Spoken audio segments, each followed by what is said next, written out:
And let's bring in former U.S. Ambassador to the United Nations, Nikki Haley. Madam Ambassador, thanks for joining us. Your reaction to the President's speech this afternoon?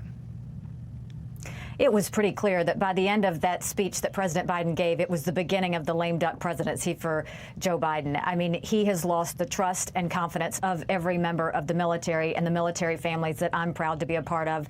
He's lost the trust and confidence of our allies who are now negotiating without us because they don't know why we're doing what we're doing. He's lost the trust and confidence of the American people. And I think if you look at the fact that the jihadists are celebrating in the streets because America was run out of town. And by the way, they left them with billions of dollars worth of equipment and ammunition as a housewarming present. I mean, you couldn't ask for a more embarrassing, humiliating situation than what we have right now. The world is definitely a more dangerous place. Just because we're out of Afghanistan does not mean this war is over. Understanding that you would do things differently, and you have a lot of criticism about where we are at this point. I'd like you to put on your advisor hat if you are advising this president. Let's say you're Secretary of State, or let's say you're Vice President Nikki Haley. What do you tell this president now, today, going forward, not looking backwards, about what to do with the current situation?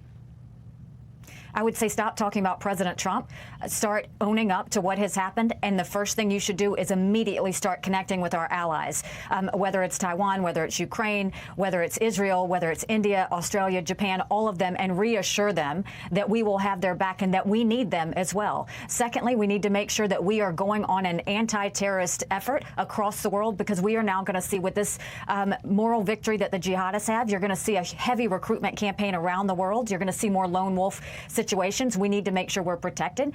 We need to make sure our cybersecurity is strong, because actors like Russia are going to continue to hack us because we show no signs of willing to fight back. We need to watch China, because I think you're going to see China make a move for Bagram Air Force Base. And I think they're also making a move in Afghanistan and trying to use Pakistan to get stronger to go against India. So we've got a lot of issues. The biggest thing he should do is strengthen our allies, strengthen those relationships, modernize our military, and make sure we're prepared for the cyber crimes and the terrorist crimes that are headed our way. Yeah, it's a big job.